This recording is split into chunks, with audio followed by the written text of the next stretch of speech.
Bwana Yesu asifiwe, mwanakondoo ameshinda. Ni siku nyingine tena kama tulivyoahidi siku ya jana kwamba leo tutakuwa katika chuo cha ufundi hapa Moravian Ilindi. Tunashukuru Mungu tumefanikiwa kufika mahali hapa na tumeendesha semina yetu.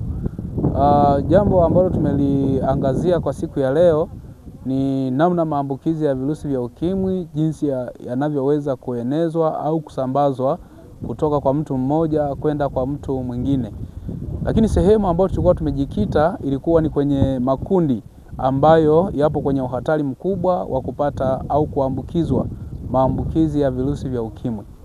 Kundi la kwanza ambalo tumeliangalia ni kundi la vijana wenye umri wa miaka 15 mpaka miaka 24. Hili kundi lipo kwenye hatari kubwa sana ya kuambukizwa maambukizi ya virusi vya ukimwi kwa sababu ni kundi barehe. Na kama inavyofahamika, kundi barehe ni kundi lenye maswali mengi sana, ni kundi ambalo linataka kufanya vitu vingi na kujaribu vitu vingi. Lakini ukiangalia katika mfumo wa elimu ni kundi ambalo limesahaulika kwa sababu wengi wao wanapatikana mashuleni. Sasa tumeendelea kuwaasa wazazi waweze kuendelea kuongea na watoto wao pale wanapokuwa nao majumbani, lakini pia walimu nao waendelee kuwasisitiza na kuwaasa watoto. Katika kundi hili kuna changamoto nyingi sana ambazo zinawapelekea hawa watoto kupata maambukizi ya virusi vya ukimwi na magonjwa mengine ya zinaa au ya via vya uzazi. Kwa nini? Ni kwa sababu ya tamaa ambayo watoto wengi wanakuwa nazo. Mfano, wengi wanatamani wangemiliki simu, wangetamani wangemiliki vitu vizuri vyenye gharama. Sasa ukiangalia wanakuwa hawana uwezo wa kuvipata hivi vitu. Kwa mwisho wa siku wanaume wanatumia mwanya huo wa kuwasaidia na kuwalaghai, mwisho wa siku kujiingiza katika matendo ya mahusiano wakiwa kwenye umri mdogo. Lakini kundi la pili ni kundi la wanawake. Wanawake walio wengi sana. Ukiangalia hasa kwa vijijini huku, asilimia kubwa mifumo dume bado inaendelea kufanya kazi, mifumo dume bado inaendelea kuwabana. Wanaume wamekuwa ni watu wanaotumia mabavu sana kwa kuwakandamiza wanawake hasa katika swala la kumiliki mali. Sasa wanapotaka kufanya mambo yao ya kujikimu au kimahitaji, wanajikuta wanatumia njia zingine za kwao ambazo wanazijua. Kwa hiyo wengi wao wamejikuta wanaingia kwenye mahusiano na watu wengine tena kwa kuuza miili yao ili waweze kupata mahitaji yao ya kimsingi. Lakini watoto ambao wapo shuleni, kuna wazazi ambao wanawasahau sana hawa watoto hasa katika mahitaji mbalimbali wakiwa shuleni. Kwa mwisho wa siku wamekuwa wanajipenyeza wanaume kwa kuwalaghai hawa watoto ili waweze kupata mahitaji yao ya msingi.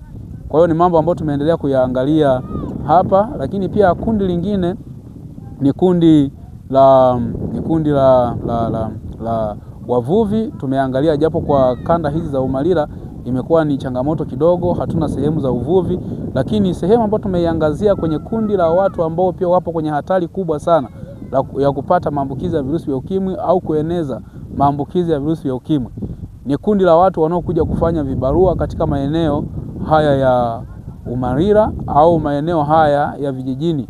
Watu wanatoka sehemu mbalimbali huku kuja kufanya shughuli za vibarua huku, kwa mfano kulima mashamba ya viazi, kulima mashamba ya maharage, kulima mashamba ya mahindi. Kwa hiyo hivi vyote, na wengine wanakuja kununua kahawa huku. Kwa hiyo sasa unajikuta tamaa zinaingia kwa mabinti wengi, tamaa zinaingia kwa vijana wengi. Kwa hiyo mwisho wa siku wanajikuta wamejiingiza kwenye mahusiano ambayo hayana tahadhari. Lakini pia mfumo mwingine ambao tumeona ni changamoto sana kwa kijijini huku, watu wengi wamekuwa ni waoga sana kupima na kujua afya zao. Wamekuwa ni waoga sana pale wanapopimwa na kugundulika wana maambukizi ya virusi vya ukimwi.